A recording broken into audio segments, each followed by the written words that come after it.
এই রেসিপিটি যেদিন করবেন সেদিন ভাতের চাল একটু বাড়িয়ে দিবেন, কারণ এই রেসিপিটা এতটাই মজার যে এক প্লেট ভাত মুহূর্তের মধ্যে শেষ হয়ে যায়। হ্যালো এভরিওয়ান, আসসালামু আলাইকুম। আজকে আমি রান্না করব সজনে ডাঁটা ও আলু দিয়ে ডাল রেসিপি। এইভাবে সজনে ডাঁটা দিয়েও যে আলুর ডাল করা যায় তা না খেলে বুঝতে পারবেন না। ভীষণ রকমের মজার একটা রেসিপি। গরম গরম ভাত, রুটি, পরোটা যে কোনো কিছুর সাথে এটা দুর্দান্ত লাগে খেতে। ভীষণ মজা লাগে এইভাবে গরম গরম ভাত খেতে। যারা সজনে ডাঁটার এই রেসিপিটি কখনো খাননি তারা আমার রেসিপিটি দেখে আজকেই বাসায় ট্রাই করবে। চলুন তাহলে রেসিপিটি শুরু করা যাক। সজনে ডাঁটা দিয়ে ডাল রান্না করার জন্য আমি এখানে কিছু সজনে ডাঁটা নিয়েছি। আমি 4 থেকে 5টা সজনে ডাঁটা নিয়েছি। তারপর সজনে ডাঁটাগুলোকে আমি খুব ভালোভাবে কেটে ধুয়ে পরিষ্কার করে নিয়েছি। আজকে আমি ডালটা সজনে ডাঁটা দিয়েই করব। তারপরে নিয়েছি আলুটাকে আমি আগে সেদ্ধ করে নেব। আলুটাকে আমি সেদ্ধ করে নিয়ে আলুটাকে আমি ম্যাশ করে নিয়েছিলাম। একটু দেখতেই পাচ্ছেন কতটা ম্যাশ করে নিয়েছি। তারপর ম্যাশ করা আলুর মধ্যে আমি দিয়ে দিব পানি দিয়ে আলুর ম্যাশ করা আলুগুলোকে আমি একটা নরম একটা ডোয়ের মতো তৈরি করব।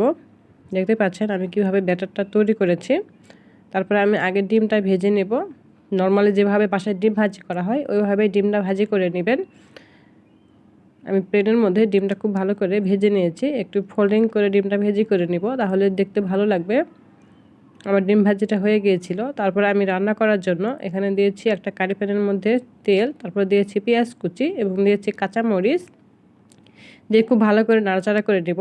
পেঁয়াজটা যতক্ষণ না নরম হয়ে আসে ততক্ষণ আমি খুব ভালো করে নাড়াচাড়া করে নিয়েছি। পেঁয়াজটা যখন নরম হয়ে আসবে তখন আমি দিয়ে দিব এলাচ, দারুচিনি এবং দিয়ে দিব তেজপাতা। তার সাথে দিয়ে দিব কিছু লং এবং দিয়ে দেব কিছু গোলমরিচ।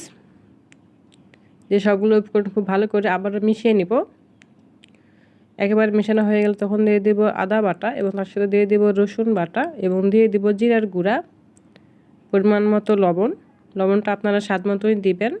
তারপর দিয়েছি হাফ চামচ পরিমাণ হলুদ গুঁড়ো এবং দিয়েছি হাফ চামচ পরিমাণের গুঁড়া মরিচ। যে সবগুলো উপকরণ খুব ভালো করে আবারও মিশিয়ে নেব।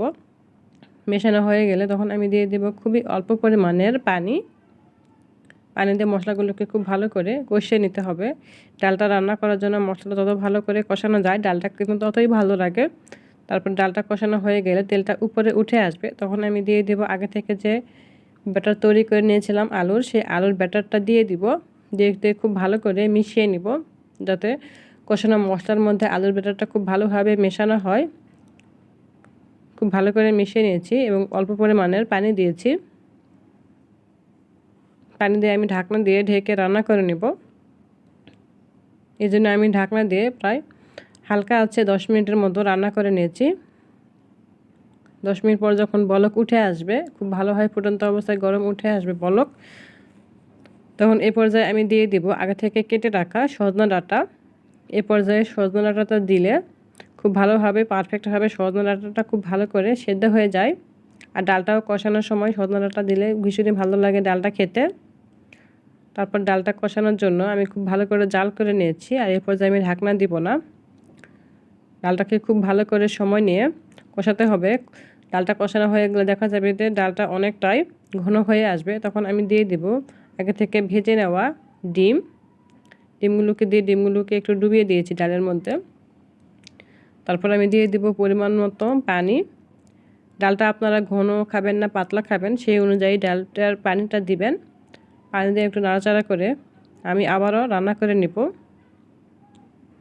এই জন্য আমি ঢাকনা দিয়ে আবারও প্রায় 10 মিনিটের মতো রান্না করে নিব। ফিরে আসছি 10 মিনিট পরে। 10 মিনিট পরে দেখা যাবে যে ডালটা অনেকটাই হয়ে আসবে, ডালটা প্রায় রেডি হয়ে আসছে। তখন এই পর্যায়ে আমি দিয়ে দিব, একটু নাড়াচাড়া করে দেখে নিয়েছি যে সজনে ডাঁটাটা খুব ভালোভাবে সেদ্ধ হয়েছে না কিনা। সজনে ডাঁটাটা খুব ভালোভাবে সেদ্ধ হয়ে গিয়েছিল। এবং নামানোর আগে দিয়ে দিব কিছু ভাজা জিরার গুঁড়া এবং তার সাথে দিয়ে দিব ধনিয়া পাতাটা অপশনাল, আপনারা না দিলেও পারবেন, কিন্তু দিলে স্বাদটা ভালো লাগে। তারপর ডালটা রান্না হয়ে গিয়েছিল, ডালটা আমি চুলা থেকে নামিয়ে ঠান্ডা করে নিয়েছিলাম। তারপর আমি এখন পরিবেশনের জন্য উঠিয়ে নিব। ডিম ভাজি করে দিয়ে আলু দিয়ে সজনে ডাঁটা দিয়ে একটা ডাল, এইভাবে এই ডালটা যে এতটা মজার, যদি আপনি কখনো না খেয়ে থাকেন তাহলে অবশ্যই বাসায় একবার ট্রাই করে দেখবেন। দুর্দান্ত রকমের মজা লাগে। দুপুরবেলা যদি এরকম একটা ডাল দিয়ে গরম গরম ভাত খাওয়া যায় তাহলে তো ভীষণই মজা লাগে খেতে। সো ভিউয়ার দেখতেই পাচ্ছেন কতটা লোভনীয় হয়েছে সজনে ডাঁটা দিয়ে আলুর ডাল। এভাবে একবার বাসায় করে দেখবেন।